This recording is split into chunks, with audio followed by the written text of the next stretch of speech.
Most people living in cities consume daily food that they have no knowledge of where it comes from, bought in large supermarket chains with no contact with the producer. We are living in a time with more abundance of food than ever before. We produce more than enough food to feed the whole population. However, 1 out of 8 people still has no access to food enough to fulfill their nutritional needs, even though nearly 1/3 of the food we produce every day is wasted. The global nature of the food chains means that the impacts of a given region have consequences worldwide, making it essential to think of interconnected solutions. For a sustainable future, we need to rethink how we deal with food, how we produce, how we eat, what we eat, and why we eat it. It feels overwhelming, doesn't it? You may think the government or the big companies should be the ones to take action, or maybe chefs and other professionals that are working primarily with food. But I say it's not. I am myself a graphic designer, but I'm deeply interested in redesigning our relationship with food and understanding how people's connections influence it. Solutions for a more sustainable food systems often ignore the social aspects of eating. In fact, it is everyone's responsibility to think about it. Everybody eats, so everybody should contribute to this discussion. Everyone has a say about food, a special memory attached to a particular dish. For me, this special food is the sagu com creme my grandma used to make me when I spent summer with her years ago.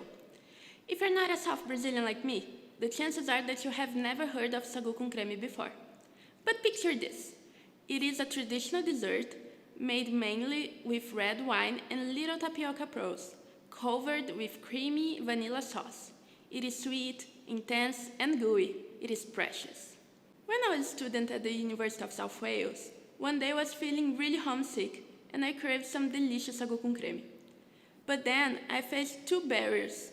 The first one is that I couldn't find its main ingredients at Cardiff's markets.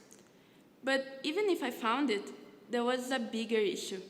I had no idea how to cook it. And as you may know, it is hard to get a full measured recipe from a grandma. So I came back to Brazil, eager to learn how to cook it. But my grandma taught me much more than a recipe. I then understood that sagu com creme represented much more than its sweet taste. This traditional dessert combines ingredients and stories from the people that lived in and colonized this part of Brazil centuries ago. Its ingredients are all produced locally, respecting our local heritage. It carries along a lot of family memories, not only mine. I knew I wasn't the only one that was worried about keeping those memories around food. I then started spreading this idea to my friends, who spread the idea to their friends.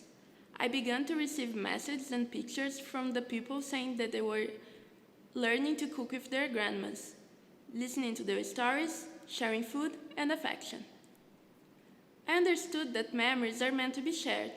It is by telling stories that we create connections and strengthen emotional bonds. It is by connecting with unforgettable memories from our past that we pave the way to a better future. By valuing our special memories about food and the people we share the memories with, we can express how unhappy we feel about the current food system. Seeking less manufactured and more genuine food experience results in healthier and more sustainable food consumption in all spheres, environmentally, socially, and economically. The biggest lesson that stood with me after that experience is that sustainability is not only about taking care of the planet, but especially taking care of the people living here. So I'd say we have a lot to learn from our grandmas regarding more sustainable food habits for the future. They had learned to cook when fast food and huge global trades were not yet a common thing. They learned from their families how to do the best with the ingredients that were easily available to them, locally produced, respecting the seasons and nature. They knew what they were eating because they knew the people who produced it. The food circle was made by people, not companies. It was healthier not only for the body, but for the economy and for the environment. Grandmas respect seasonal preparations. Many delicious dishes come from the need to preserve food longer. Think about marmalade made with summer fruits used in dishes during winter. That way, there was no need to import ingredients across the globe or to create artificial environments to produce the same vegetables all year round. Eating locally leaves a lower carbon footprint, but it will also taste fresher. Fruits and vegetables start losing their nutritional value the minute they are harvested. Eating something that was produced next to you means that you consume more of the initial nutrients. It's a win-win. And if you think about it, grandmas were zero waste before it was trendy. They love food leftovers. Many delicious treats came from the need of using food scraps. Think about old bread that turned into French toast or bread pudding. Grandmas were not dependent on delivery apps. There were no such thing as single-use packaging. Nowadays, food is so easily achievable from the tips of our fingers that it's easy to get away with the leftovers. We are not emotionally attached to many of the things we eat in our daily life. But they are. They value the ingredients and the outcomes because they know what it took to prepare it. The greatest thing about grandma's food is that it comes with loads of history.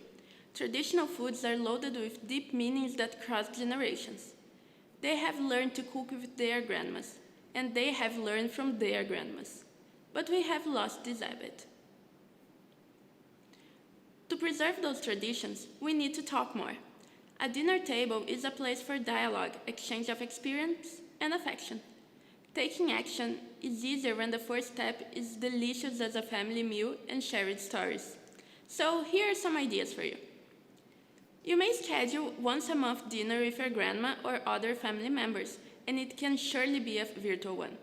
That way, you spend quality time together, learn a new skill, and it can be made safely from home even during social distance times. Or you may create a notebook to preserve those recipes and family food secrets, and fill it with emotional memories, pictures, and feelings. And you may also spread your word, telling your friends and family what you learn, sharing this delicious new knowledge. When we choose what to eat based on our cultural and family identity, food becomes more meaningful. Each location and group has its own food traditions, which tend to be sustainable by its nature. Solutions for a more sustainable future must be based on technological innovations that minimize environmental impact, for sure. But more importantly, it needs to consider the social aspects of eating in order to be effective. People seek comfort when eating, and that tends to be stronger when times are changing. We need to shift from being passive consumers to be active thinkers when it comes to food. So think about how your emotional memories can turn into catalysts to healthier and more sustainable habits for the future.